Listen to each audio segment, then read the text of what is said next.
I don't know what's going to happen, and I don't know if that's even possible, or if everybody is even willing or interested. Love you. Good chat. Love you. I need a reason why my family got blown to smithereens. Oh, does anyone else break into song every time she says this? Because, spoiler alert, it was never her family. Her family is perfectly intact, and the only ones who actually had their worlds blown apart were the other 3 wives and all their kids. It's honestly infuriating that she acts like she ever put any real effort into making the Brown family work. Exactly. It wasn't her family at all. She just swooped in and stole Kody.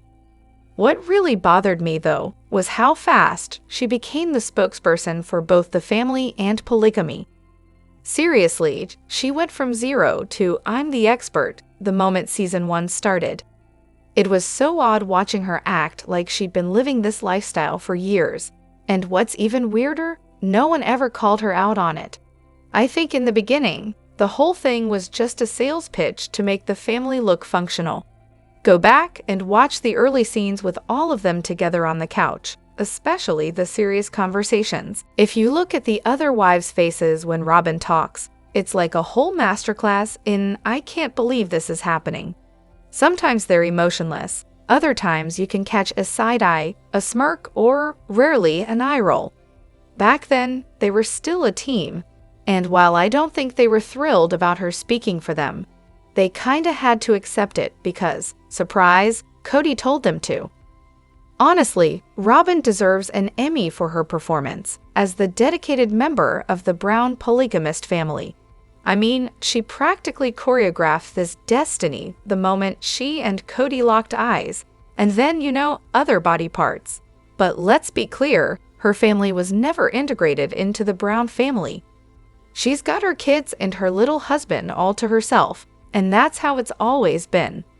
The only thing that's changed is now she doesn't get a free afternoon to herself while her curly-headed, drama-filled husband goes to spread his misery at another house. What she probably meant was her income streams got obliterated, but let's be real, she's just a nasty piece of work. We've got so much to dive into today, so let's not waste any time. Let's jump straight into it. Hey everyone, what's up? It's Elena here, and welcome back to my channel Reality Nexus X. Kody's journey into the dark side is hard to miss, especially in Season 13, Episode 4. His whole "we go one, we go all" mantra is a dead giveaway. I mean, I've heard him say it before, and it's a direct shout-out to the QAnon crowd. If you're not familiar with the phrase, it's basically their battle cry, sometimes shortened to WVG1DGA. And guess what? Kody keeps repeating it like it's some profound revelation, even though it's just a slogan from a weird fringe movement. It's odd to hear him use it so casually, especially when he's been talking about running for Utah legislature. So yeah, I'm starting to think he's diving into some deep political nonsense, likely from the same pool that gave us QAnon. This is also the moment his previously sunny, carefree persona starts to fade. Instead of that chipper, let's love and laugh attitude, he's all anger and gloom. His transformation is pretty wild, and it lines up with when he started getting into more fringe politics, before COVID even. His sudden obsession with strict COVID protocols. Oh, that was probably Robyn's doing, no doubt, but you can't help but notice that his whole vibe took a serious nosedive. Like he fell down a rabbit hole of 4chan and emerged a completely different person. But here's the kicker. The phrase "where we go one, we go all" isn't some obscure code Kody made up. It's from a movie, White Squall, a total non-issue that somehow became a political statement for him.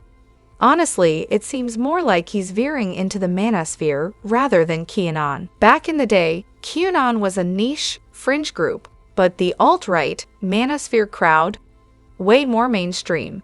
In fact, he actually mentions the manosphere directly when he's talking about lying to Christine regarding Truly Split. Yep, he was doing his research in that toxic swamp. At this point, Kody's a walking stereotype of a right-wing nut job. Patriarchy? Check.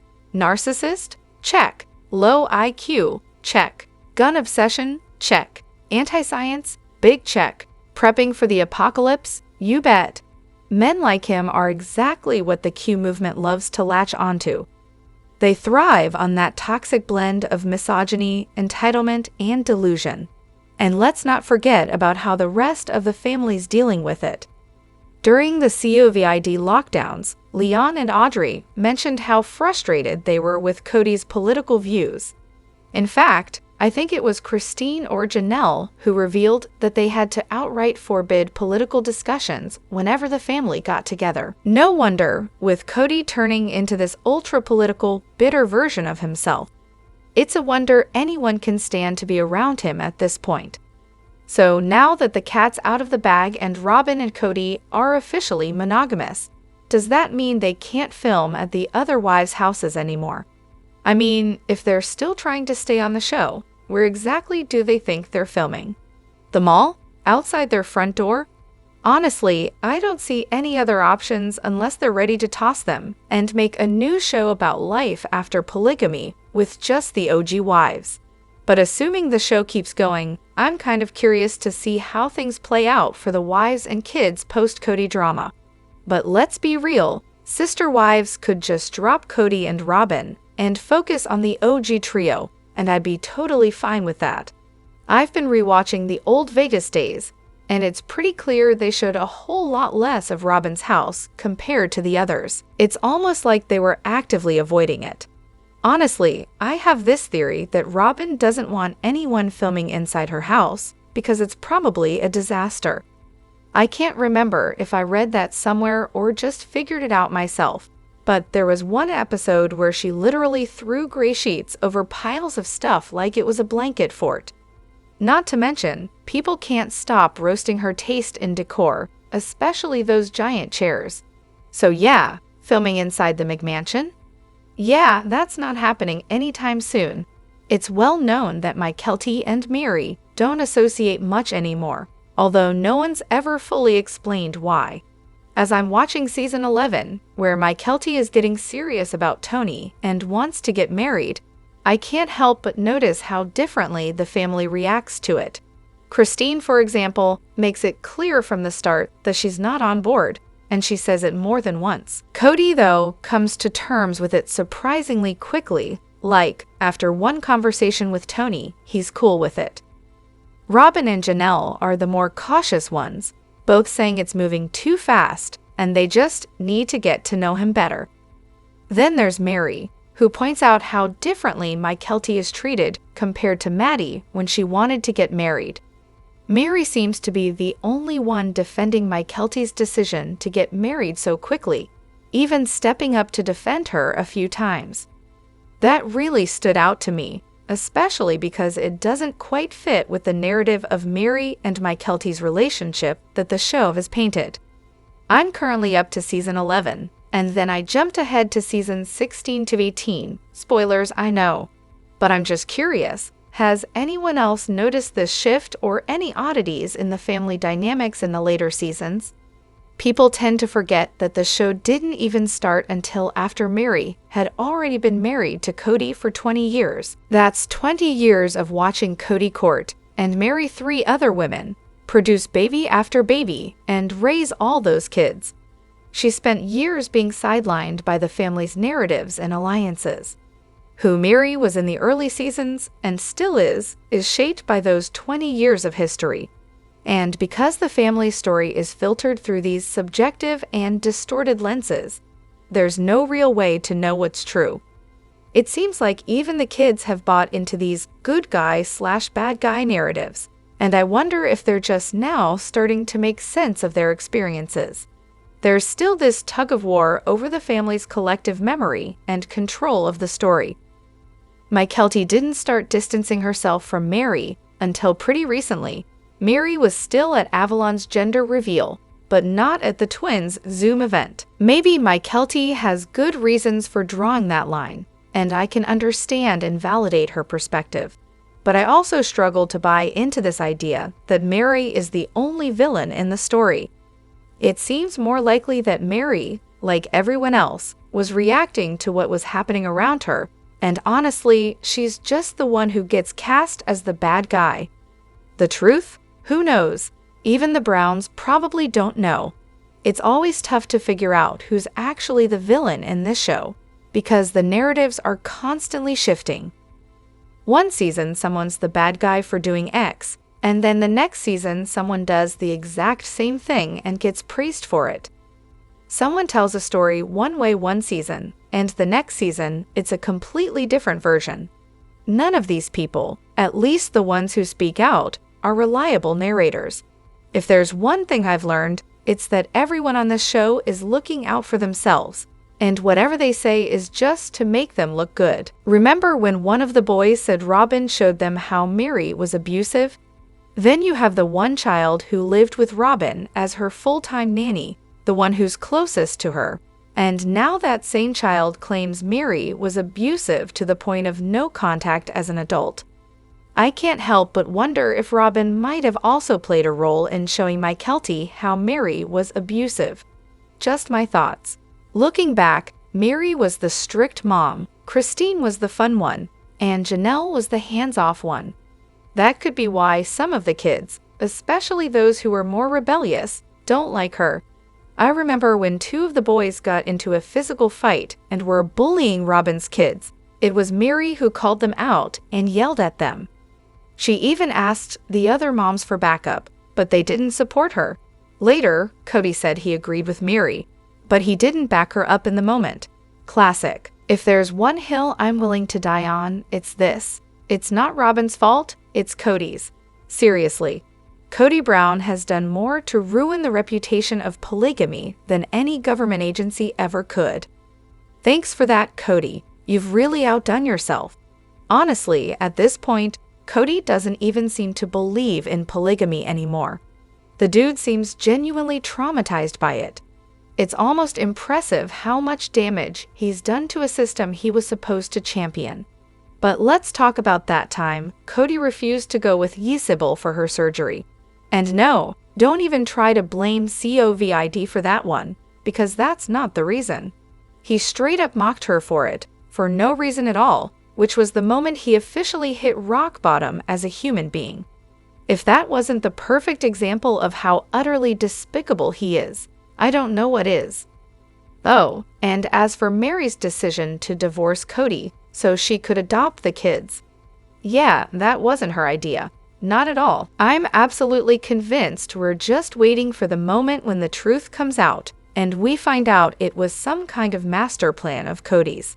That would be peak Kody, wouldn't it? Robyn's jealousy? Oh, it's a whole different beast.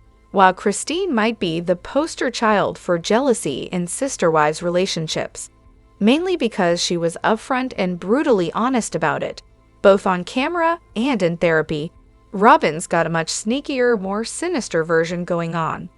Christine's jealousy was out in the open. She recognized it, talked about it, and even worked on changing it. Robyn, she's more subtle, but it's just as toxic. Once she slid into the family dynamic, she didn't push Kody to be more fair with his time. Oh no, that would have been too simple. Instead, she used jealousy like a quiet weapon. She couldn't stand the idea that Kody would spend any time with the other wives, and she didn't exactly hide it. Ever notice how she'd pull him back for morning childcare on days that weren't even hers? Little digs like that, manipulating him to spend more time with her, because, of course, she deserved it, right? And then there's the whole I speak Kody bit. Let's be real, that was the biggest red flag. She wasn't just being helpful. She was actively creating this narrative that she was the only one who could translate for Kody. As if the other wives and Kody's children couldn't figure him out after years of being with him. It wasn't about communication, it was about control. Robyn wanted to keep everyone else at arm's length. She wanted to keep Kody's attention all to herself. And if that meant using her translator role to wedge herself between him and the other wives, so be it. The us versus them dynamic she's built with Kody's family, that's another layer to the manipulation cake. She constantly painted herself and her kids as the victims of rejection by the rest of the family. But in reality, it was her who didn't want to share. She didn't want to share her husband, didn't want to share intimacy, didn't even want to share the simple act of being a family. She convinced herself she was all in for the whole polygamous dynamic, but only on her terms. She wanted to feel included, but only if it suited her. She didn't want to blend, she just wanted to dominate. Honestly, she could have spared everyone the drama and just joined a book club or something.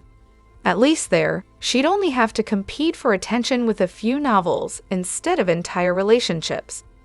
Robyn really gets under my skin, honestly. So I'm watching Sister Wives Season 4, Episode 4, the one with the Q and A from the viewers. There was this one question about using protection, and Kody starts talking about how each of his wives gets to decide how many kids they want. Then he pauses and says, "Well, except Meri," and throws his arm around her like he's trying to show support. But no, Robyn, as usual, can't stand not being the center of attention. She rudely jumps in with, "Whatever, I gave her choices. She can choose." Seriously. She was so disrespectful and indignant about it. I barely made it through the interaction without rage screaming and grabbing my phone to write this post. What even was that? Meri deserves way better. I would have had a serious problem with Robyn's attitude. I can't imagine ever wanting Robyn as a sister, friend, or even a sister wife. She acts like a spoiled brat 90% of the time. There are so many moments I can't stand, but one that really sticks with me is when she blatantly broke the no PDA rule and kissed Kody on Valentine's Day. It's like they've had this rule forever, and she just throws it out the window because she can, and then, when producers ask about it, she pulls the whole, "Well, everyone raise your hand if you think the rule should change." It's so beyond annoying, and we all know she's the only one in a real relationship with him at that point. And another thing, if you've never struggled with infertility, keep your damn opinions about it to yourself. I'm not going to make assumptions about what someone like Meri should do when dealing with infertility. The choice between surrogacy, adoption, or anything else is complicated and emotional. Robyn, who's had 5 kids and never had to experience that kind of pain, has no right to make assumptions about Meri's options. She can't possibly understand. Honestly, I don't think Robyn's offer was genuine. She knew full well that Meri would never take her up on it. It was just an empty offer because, let's be real, Robyn wouldn't actually carry Meri's baby if it came down to it.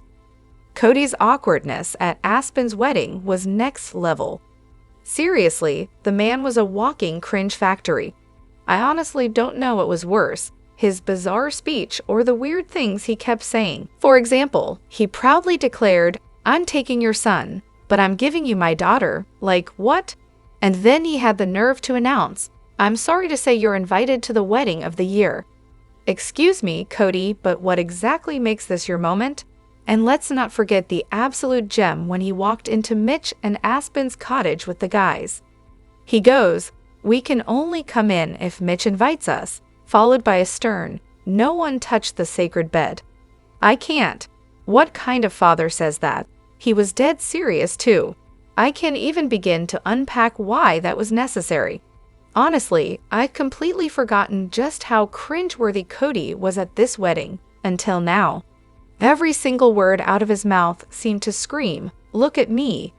It was almost like he was jealous of all the attention being on his daughter and not him.